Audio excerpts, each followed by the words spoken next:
So hello everybody and welcome back to another video. So my throat is a little upset today, but that doesn't matter because I'm still going to make the video. Nice joke. Anyway, so I'm going to read one extract now and you just listen to this, okay? So as we all know about the story, we have heard a lot about the stories of Gautam Buddha, and we know that who he is and how he attained enlightenment. Also, there is one extract, famous popular one, which is that Buddha tried to convince people through reason and persuasion rather than through displays of supernatural powers. For instance, when a grief-stricken woman whose child had died came to Buddha, he gently convinced her about the inevitability of death rather than bring her son back to life. These stories were narrated in language spoken so and so and so. So I suppose that you all might have also heard about this story where the woman had lost her son, and that kind of a loss is really a huge one for any person, or the loss of their loved ones is a huge loss for anybody, and anybody will not want their loved ones to be separated from them. And when it's about death, nobody ever imagines, especially anybody's parent, they never imagine the death of their own child because they are so attached to them. They love them so much. It's not just love, it's also the attachment, because we are humans and we have attachments. Not just from humans, human to human attachment, no. Humans are also attached to things, objects, materialistic things. This is true. So when I was reading that, I got connected through that. I got connected to that by what I'm going to share. Since my childhood, I have been that over-conscious child. And that child who is really very worried about their parents, their family, their friends, until date. Like, yeah, this thought scares everybody. I would not often like to use this word death, but just to denote it, I am going to not say that, let's suppose I have to say this line, that the death of loved ones. I'll be using the line, as the separation of the loved ones from you instead, okay? Because I don't want to use that word so much in the video. So the thought of being separated from your loved ones, especially your family, threatens everybody of us. It is so obvious, right? And that might be the biggest fear we have, because they are family and they're the reason why we are. So of course everybody loves their family, the parents, their siblings, their friends, their loved ones. And yeah, now similarly, like everybody does, I, since my childhood, was also very cautious about these things. And I used to be so serious if any of my family members got ill and so and so. And similarly, when I got ill, when I got unwell, like even a little bit of inconvenience, like I used to be really very scared. I have another story time for that, like story for that. I'll share in another video. It's an interesting one, I suppose, I believe. You can learn from that story as well. You can learn from my mistakes. I can learn from my mistakes. Everybody can learn from mistakes. But smart are those who learn from others' mistakes. Anyway, let me be dumb. Sometimes I don't even learn from my own mistakes because I like making that mistake. But that's another thing. Why am I jumping on to another topic? Let me come back to the topic which I took initially. So, yeah, I used to be so afraid, even if I got ill. Now, I had a dog, and his name was Rocky. And one day he got ill, and I came from my school picnic, standard 4th, and I saw him. And I tensed so much, and I overthink so much that I got ill too. You know, things are not just physical, it's mental as well. If you are not fine from here, you'll not be fine, overall. So I got ill too.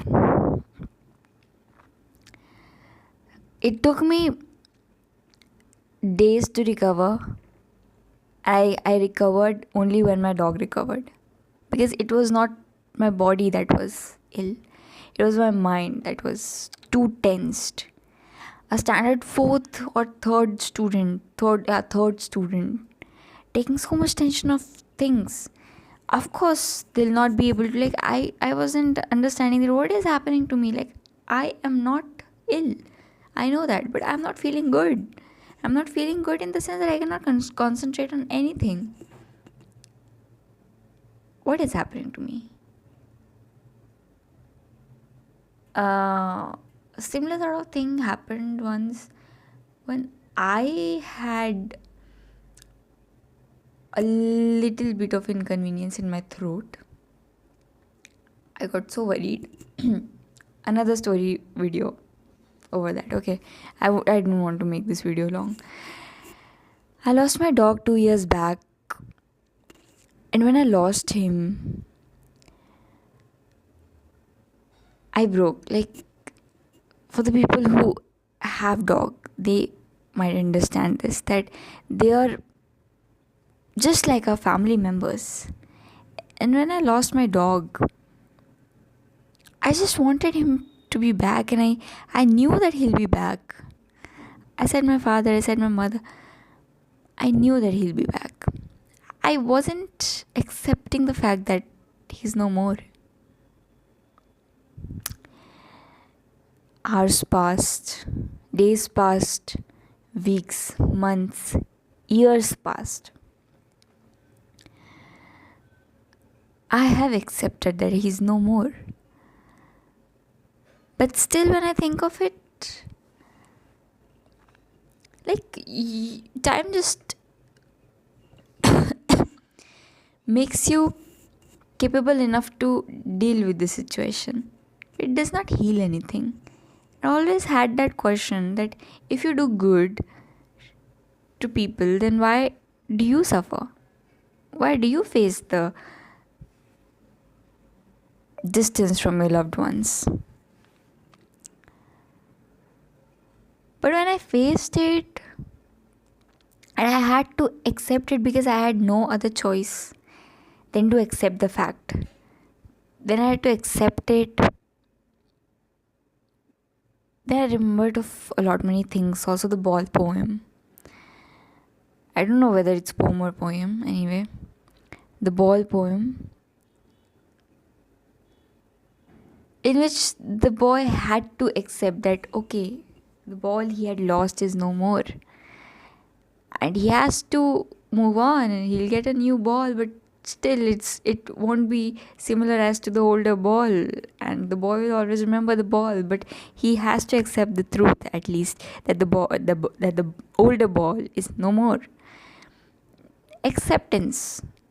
Similar is somewhat the case of that lady, which was mentioned in the extract given, which I just read. She lost her son, and she will, of course, not be willing to accept that. Like, it's not a casual thing, right? We also had a chapter, maybe in 9th or 10th, in which there was a person, or do I recall, can I recall them? He was a very mast mala kind of a person in a Hindi textbook, and his son died. And instead of celebrating the shock, the sorrow, he sang.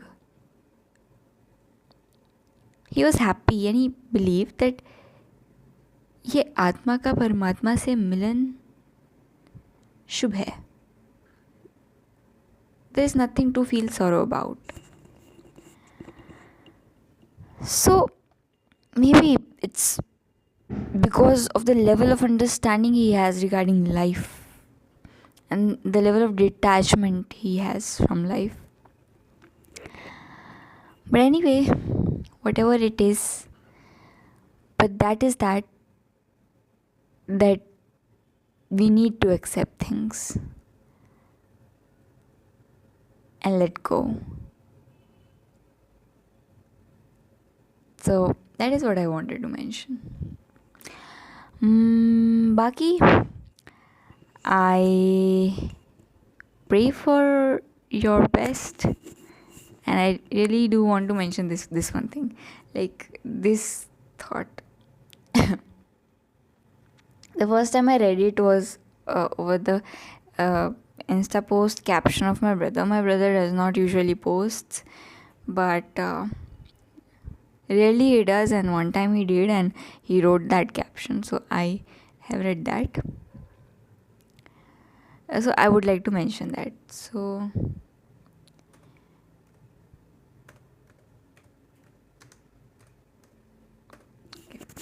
let me use both of my hands.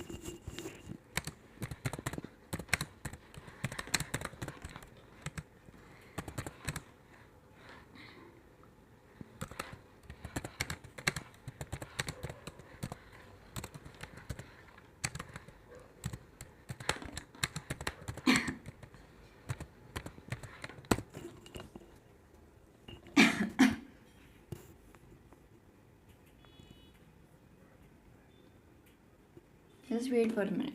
Let me find the quote. So I found the quote and it's so lovely. आसमां इतनी बुलंदी पे जो इतराता है, आसमां इतनी बुलंदी पे जो इतराता है, भूल जाता है ज़मीं से ही नज़र आता है. And this is written by Wasim Barelvi. I love this. Am I audible? So yeah, pray for my throat, because I hate throat issues. I hate khasi. I just hate it. I don't like my throat being in trouble. One of the most irritating thing which happens to human. So yeah, that is that, and I really hope that you all have a good day, and a good every day, and a good every week, month, year, and a good life, and a good afterlife, if it exists. I don't know. I really do hope that you do your level best, perform at your level best in your life, and be happy for the opportunities you are getting, and be patient enough to let go of some things. The motive of this video is just to make you realize, just to let you feel that some things are such things that are okay, because life goes on and on and on and on and on, so we must go on and on and on and on too. So keep up.